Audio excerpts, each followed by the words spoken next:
Hey, beautiful people. So I hope everybody is enjoying their day. And oh my gosh, what are we going to do with this weather? It's raining and it's cold. And it's been like that all week. So hopefully you guys are staying dry and all that good stuff. The rain has been hard on the sister curls. I told my kids, I was like, rain is the enemy to curls. But I hope you guys are enjoying your week. So today, I kind of wanted to talk about a little bit of house cleaning. So, closets in particular. I tell people all the time that we pick up things from our parents, and we pick up things ourselves along the way that needs later to be addressed. So, I give them an analogy of 1-year olds. I don't know how many of you guys have kids. I have four. And if you have nieces, nephews, people's kids that you've seen, you know that 1-year olds do what you do. So, you know how you're throwing stuff in the closet and the 1-year old comes behind and just throws it in there too, right? So, it's our life is kind of like that. I mean, we have a closet that parents have. We've seen parents throw stuff in there and then we come behind them and we throw stuff in there too. And we get older, we're like, what in the world? Like, this closet is full.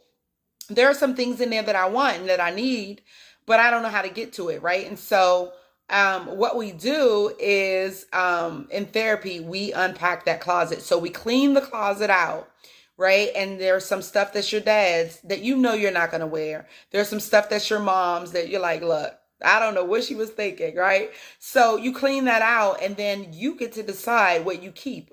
We're going to, organize it. And it's like, I don't know if you guys seen like the organization show on Netflix, the two ladies who goes into people's houses organizing stuff. But that's kind of like what it is, and you get to decide what you want your closet to look like on the other side of it. Okay, so when we clean closets, we're no longer taking on the things that we formerly learned. The Bible talks about that. So we're no longer taking on the things that we formerly learned. But what we're doing is we're allowing God to renew our minds. We're adopting new mindsets. We're saying, you know what?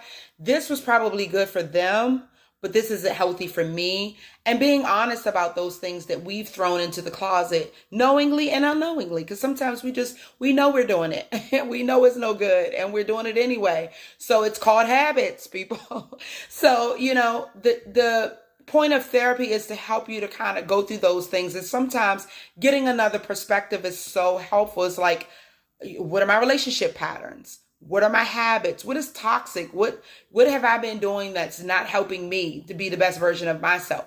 All those kind of things. And we all have them. Okay. So if you're around somebody who's like, I'm perfect. I grew up perfect. I have a perfect life. Chances are run. Run and run. Okay. Because we all have things that we need to work on. It's, every human has something that they need to work on, and they both have parents, and there's no parenting manual. So nobody's parents are perfect. And there are things that we adopt that we need to change. So your homework is to get with a therapist, get with somebody in your circle, pastor, somebody, and talk about those things, or sit and think, meditate on your life and what you don't like about your life. Okay. Some boundaries that you want to see put in place. Some things that you just like, you know what? I don't like this about myself. I mean, be honest, people. Look, you're not going to get better if you can't even acknowledge it. Okay. Sit with yourself and figure out what you don't like about yourself. And if there's nothing, then you might need to revisit that and talk to somebody else and say, hey, are there things that you think about me that may not be so, whatever. Look, it's for the betterment of yourself. Okay. So if you can't do that, then you're not ready for change. And if you're not ready for change, you're going to be stagnant. Just telling you the truth. Christian therapy. Be blessed.